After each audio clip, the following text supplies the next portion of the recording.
Hello and welcome to this no respect edition of Hillbilly DVD Reviews. Today we got the review of the Blu-ray of the classic 80s comedy, Back to School.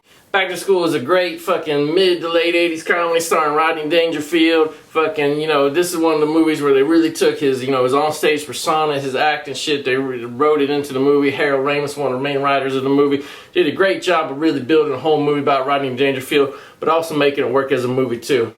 In the movie, Rodney Dangerfield stars as a rich guy, fucking Thornton Mellon. He grew up, fucking his dad had a little sewing shop in New York. Next thing you know, he was expanding that shit out and stuff. He turned into a line of big and tall stores, but in the movie, I think they call it tall and fat stores. He really plays up that he's making clothes for fat motherfuckers. He gonna sell it to and shit. Ain't no shame in being a big fat motherfucker, because Rodney Dangerfield got your ass covered with some clothes. So the story comes into play. He's rich, he's successful, he's got a young trophy wife played by Adrienne Barbeau. He married her because she has a big pair of tits and stuff, but she's fucking annoying, she's fucking everybody, she's fucking the gardener, she's fucking the pizza man, all that shit.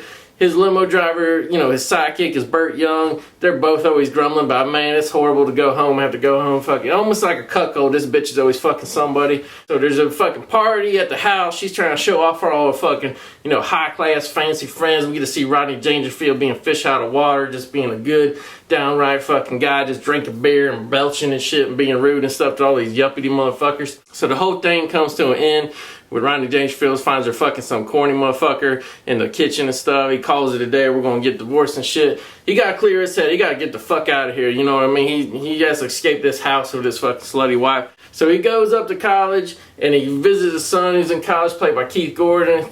Keith Gordon's telling him on the phone, hey dad, I'm doing great up here, I'm on the swim team, I got all these friends, I'm fucking all these girls.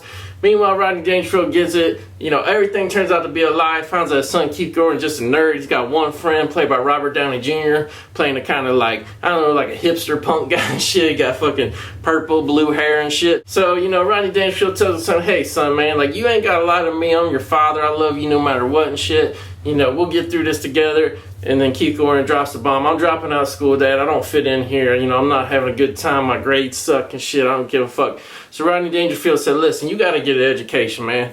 I ain't got nothing going on. So in order to inspire you and shit, I'm going to go back to school myself. I'm 60 years old. I'm going to go back to school. So great. Fucking hence the title, Back to School. Rodney Dangerfield in college. Great fish out of water comedy as usual. You're going to love it. So right off the bat, Rodney Dangerfield, man, the 60-year-old guy, he's like the life of the party, life of the campus and shit, man. Everywhere he goes, he calls a ruckus because he's rich. He's throwing money around.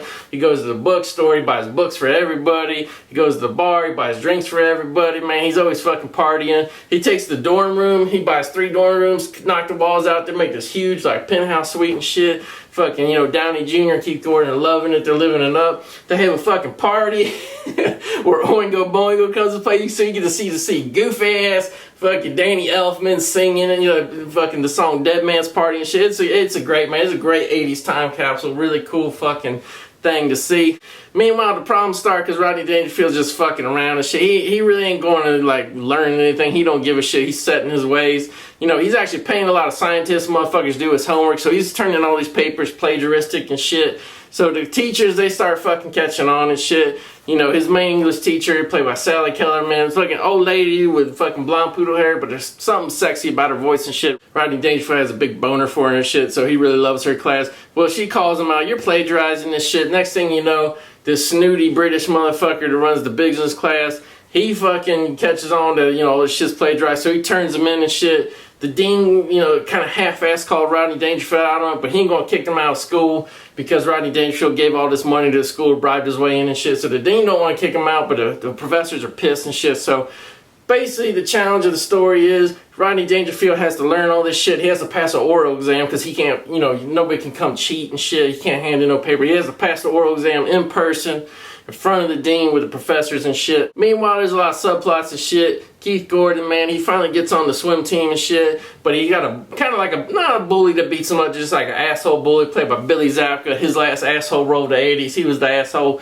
in fucking Karate Kid and shit. So you got that dynamic playing on. Meanwhile, the son is fucking romancing some hot girl they can't get, but turns out she actually likes him shit. So lots of good college fucking, plot lines and shit going on. There's some really fucking funny shit in the movie concerning the diving team and shit. Rodney Dangerfield turns out was an old time diver. diver off the Coney Island Pier or some shit. He used to be in a stage show where they throw a horse off a fucking pier. I don't know what the fuck.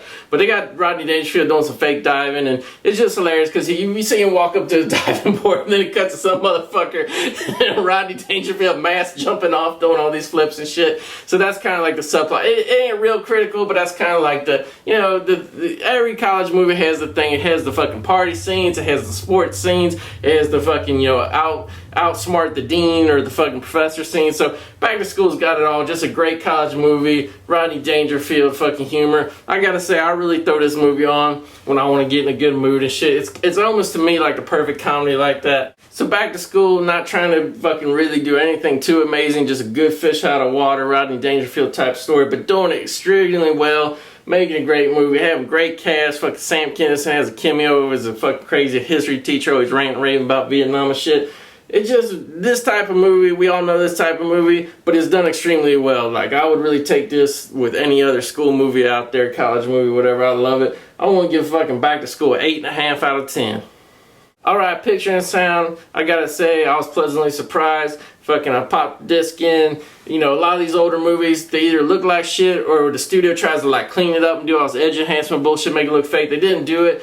Very nice film-like print here. You can see all the grain in the picture and shit, but it still looks clear and clean and nice. Colors are really good on the campus, the fall trees and shit.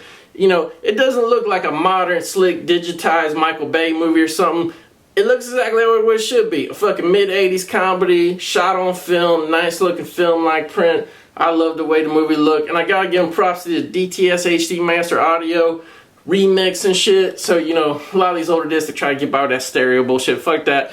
They did the remix. Yeah, there's not gonna be a lot of surround shit because, you know, it's a comedy dialogue. But the thing is, there's a lot of music in the movie. And I gotta say, I was really impressed how some of these 80s tracks on the soundtrack sounded really clean. Really cool. The title song Back to School, man, through my surround sound and shit, just the voice of the singer and shit, like it sounded really clean and clear. I was surprised by the quality. So Back to School, man, a few little speckles and shit on the print, but not much at all. I want to give it picture and sound fucking 7.5 out of 10. Alright, special features being what they call the extracurricular edition. I like these wacky you don't see it really with comedy DVDs, but they always call it some wacky name. This is the extracurricular edition. They did come up with some new special features for this shit. You got a documentary called School Days, you know, kind of short, kind of brief, but actually really good, talking about the making of the movie. They got the producers now, you know, there's some footage, some old footage from the 80s, but they got producers, writers and shit, actors and shit talking about it. I was surprised they dug all these motherfuckers up to talk about, you know, kind of like a lost, forgotten comedy of the 80s and shit. There's a couple other little featurettes paying respect to Rodney Dangerfield, and a separate one for Kurt Vonnegut, the legendary writer. He had a cameo in this movie, you know, basically just saying these guys had died since we made this movie and shit, and we all miss them. They was great guys and shit. Very cool. There's also a featurette about the crazy dive that Rodney Dangerfield, well, his stunt double does at the end of the movie and shit, called Dissecting the Triple Lindy and shit. You gotta see the movie, kind of get it. But, you know, that's cool that they explain, hey, how we did this. They talked to the actual diver guy who wore the mask and the wig and shit. So it's cool, man. It's cool. They went out of their way. They dug these fuckers up. Then we get to the old special features. They dug up the old archive shit from 1980s when they made the movie to put promotional features and shit. They got a thing about how Burt Young went from being in Rocky to being in Back to School, you know, being Stallone's sidekick to being Rodney Dangerfield's sidekick. Then they got some TV spots, like some 30-second TV spots. I was surprised they was kind of in good condition. It's cool to see that. And they have the original theatrical trailer. It's funny to watch it. You see how different they would sell movies in the 80s compared to now. So all in all, man, like, I gotta say they did a good job digging up the old shit, creating some new documentaries and shit. They didn't just puss out on this. Fucking nice. You know, the only thing that's really missing is a commentary, but oh well, you know, Rodney Dangerfield passed on and shit. But Back to School special features, they did a pretty good job. I'm gonna give you motherfuckers 7.5 out of 10.